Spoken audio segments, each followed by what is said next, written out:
What if the reason why we lean over when we squat is because our calves are too weak? Now, hear me out in this. You go to squat, you need dorsiflexion. If passively your dorsiflexion, when you're doing it against the wall, just measuring, is like a fist and a thumb from your toes to the wall, and you can reach that knee to the wall, if that like generic ankle mobility test is okay passively, but then you put a bar on your back and you go to squat and you get nowhere near that level, what if this is being explained by the weakness of the calves? When you are squatting and you get into the squat, you're going down towards the squat, and you get down, you come back out of the hole, and your knees shoot back, your shin angle becomes perfectly vertical, and because of the angles at the ankle, everything else from the ankle up starts to respond to that shin angle. And so then you have a fallen chest, a butt that goes back, and you have your prototypical good morning squat. What if we think about this problem from feet up instead of from hip down or from shoulders down or whatever? What if we start looking at the foot and we go, you know what? The reason why we lose that dorsiflexion at the bottom of the squat is because the calves cannot tolerate the pressure. And so then we go into a less dorsiflexed position. We go into a vertical shin to avoid the calves being exposed. And when I say the calves, I'm predominantly thinking about the soleus. You know, that soleus gets more activated when with a bent knee, and it kind of acts on the Achilles much more than the gastrocnemius. What if this is the explanation? Just entertain it a little bit. And that's kind of what's been on my mind. I went yesterday for a run, and today, you know, normally, as per normal, I've got soreness through my Achilles calf region. You know, I went for a run again in my Vivo foot shoes, and so now I'm kind of feeling them.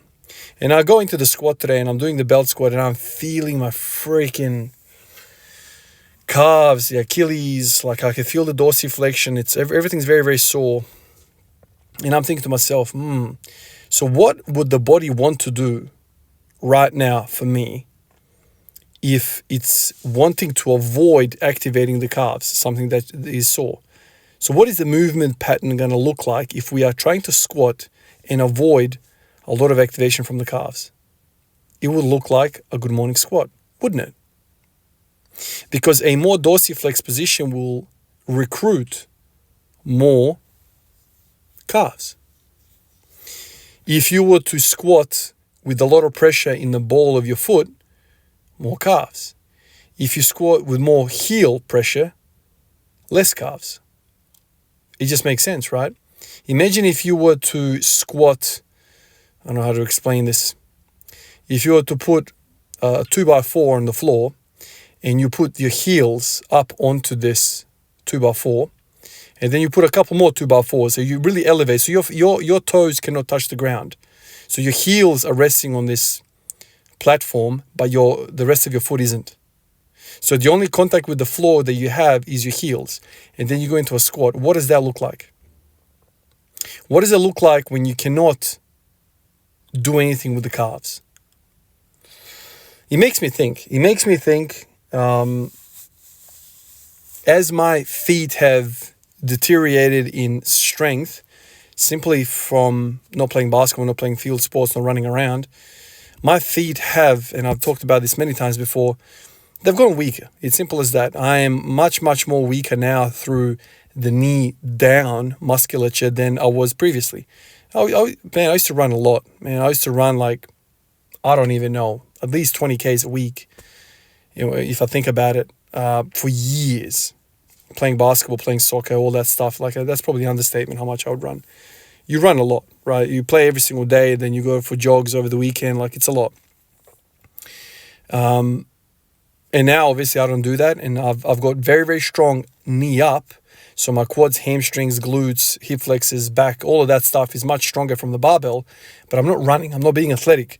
And because I'm not doing any of that, my feet and my calf, anterior tibialis, all that stuff is getting weaker. It makes sense.